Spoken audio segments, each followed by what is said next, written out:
Nei giorni scorsi, presso la sala convegni della Fiera Campionaria, qui a San Donà di Piave, si è tenuto un incontro organizzato dal nuovo network Casa Clima, provincia di Venezia. C'eravamo anche noi.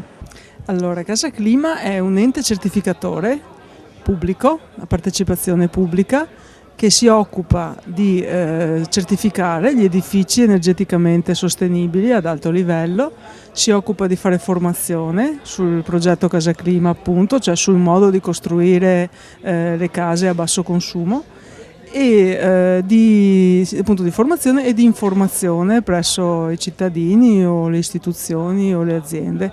Ha sede a Bolzano e ha dato il là per la nascita dei network, che sono delle associazioni in qualche modo affiliate, che hanno l'onere e l'onore di fare formazione e informazione del progetto Casa Clima della casa madre. C'è anche una partecipazione con la Confartigianato, giusto? Sì. Il network infatti è nato insieme è nato dall'associazione di consulenti formati Casa Clima e della Confartigianato. Cioè abbiamo messo insieme, cercato di mettere insieme le due componenti che operano all'interno del cantiere, diciamo, quindi chi progetta e chi costruisce, per unire queste strade che spesso sono divise e spesso vanno proprio in direzioni opposte, pur lavorando tutte e due nello stesso ambito. Com'è che vi siete presi carico del problema dell'energia, del dispendio dell'energia?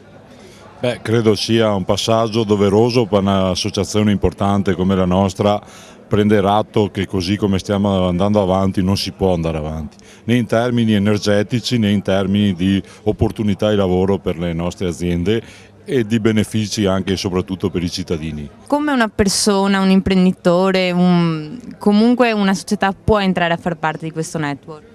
È una cosa semplicissima, da un costo irrisorio, perché il costo per l'adesione al network è di 50 euro all'anno, quindi è una stupidaggine come costo. Che tipo di corsi fate? Allora, i corsi sono quelli standardizzati da Casa Clima. Cioè, Casa Clima ha il corso base, che è quello standard di 16 ore, riservato a tutti coloro che sono neofiti. Dal corso base si passa all'avanzato, l'avanzato sono 60 ore, sono 40 ore, chiedo scusa, e dopo l'avanzato si apre eventualmente il corso per consulenti e altri corsi di specializzazione. Sì, diciamo che il concetto di base di Casa Clima è lavorare sull'involucro, renderlo altamente isolante, disperdere il meno possibile delle energie contenute e poter appropriarsi di quelle fonti che sono naturali, come l'apporto solare, attraverso le aperture orientate in modo corretto e dimensionate in modo corretto.